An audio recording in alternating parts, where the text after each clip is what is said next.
السلام علیکم ورحمۃ اللہ وبرکاتہ۔ میرے پیارے دوستوں، عزیز ساتھیوں، آپ کا اردو نیوز انڈیا میں خیر مقدم ہے۔ میرے ساتھیوں، اس اردو نیوز انڈیا چینل بنانے کا مقصد صرف یہی ہے کہ آج ملک کا مسلمان ایک پلیٹ فارم پر آ جائے، کیونکہ مسلمان کے خلاف نئی نئی سازشیں رچی جا رہی ہیں، ان کے اوپر ظلم ڈھائے جا رہے ہیں، انہیں سازشوں کے تحت پھنسایا جا رہا ہے، انہیں دیش کا غدار بتایا جا رہا ہے، انہیں دیش کا دشمن بتایا جا رہا ہے، ان کی ہر بات نکاری جا رہی ہے، مسلمانوں کے خلاف ملک کے لوگوں کو بھڑکایا جا رہا ہے، کورونا پھیلانے کا مجرم بتایا جا رہا ہے۔ اگر اب بھی ہم مل کر ایک جگہ ایک پلیٹ فارم پر نہیں آئے تو اس دیش میں مسلمان کا رہنا بہت مشکل ہو جائے گا، کیونکہ NRC CAA قانون بنا کر ہمارے سے دیش کی ناگرکتا تک چھینی جا رہی ہے۔ ایسی حالت میں میرے عزیز دوستو،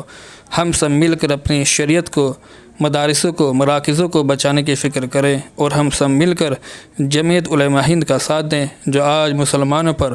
ہو رہے ظلم کے خلاف ہر وقت جان و مال سے قانون کے دائرے میں رہ کر مقدمہ لڑ رہی ہے۔ آپ سے گزارش ہے کہ اردو